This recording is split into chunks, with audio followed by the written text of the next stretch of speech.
Welcome to the JLLB Media Podcast, episode 19.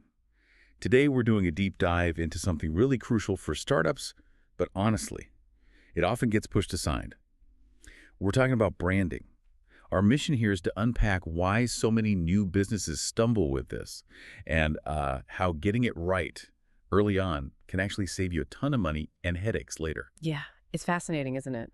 The sources we looked at really confirm that founders often see branding as, well, a bit of a luxury, or they think it's just, picking a cool logo and some colors. But the core idea, the really vital insight, is that your brand is the actual foundation. It supports everything else you do. And if you ignore building that strategic foundation, you're pretty much guaranteed to waste money on marketing that just doesn't land. And worse, you'll confuse the people you're trying to reach. Okay, wow. Foundation. That sounds serious.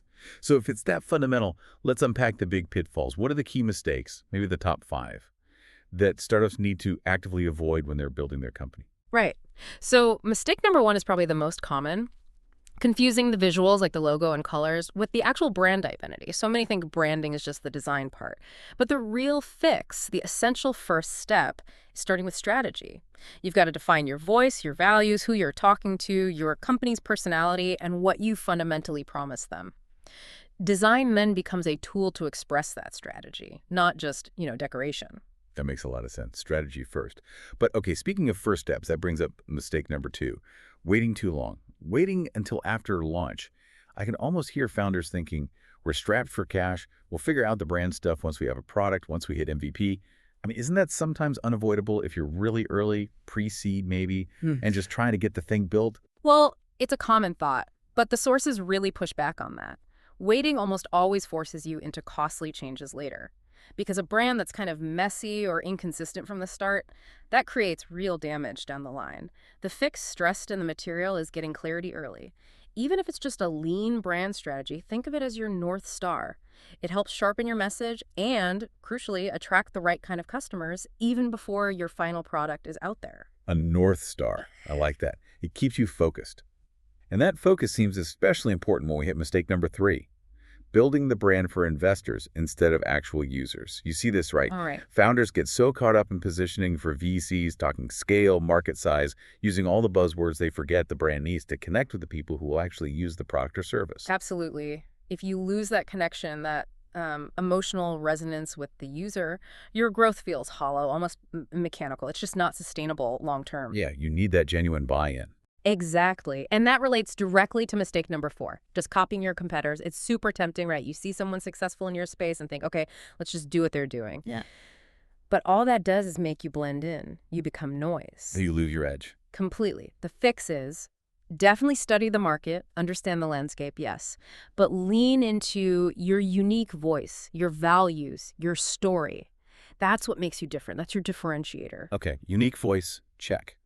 Now, mistake number 5 is one I think people really overlook. Forgetting about internal branding. Oh, absolutely. It's huge. Your own team is your first audience, right? If they aren't clear on the mission, the values, the brand voice, how can they possibly communicate it clearly to the outside world? They can't. It becomes messy, inconsistent messaging externally, maybe poor customer service experiences because the team isn't aligned. The fix here is pretty straightforward but vital. Document your mission, your values, that voice we talked about. Even a simple shared brand guide helps keep everyone on the same page as you grow. Consistency is key. So if we pull all these threads together, avoiding these mistakes, getting that brand foundation right early on, it sounds like it saves you from those really painful, often very expensive rebrands later down the road. Exactly. And it does more than just save pain. It builds your credibility much faster. It helps attract better investors because they see a coherent vision. And it helps attract better team members too, people who resonate with what you stand for. The goal isn't perfection right out of the gate. It's about alignment, consistency. Right, alignment.